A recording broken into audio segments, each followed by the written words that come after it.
Benim için siler misin geceyi gökyüzünden? Benim için tutar mısın kendi ellerinden?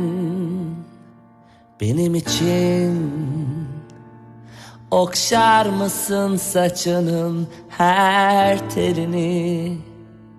Kendin için yakar mısın mumları bu gece?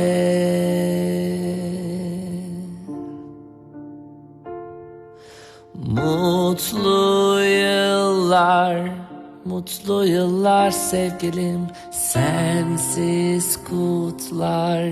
Bu gece tüm aşıklar çok yalnızlar.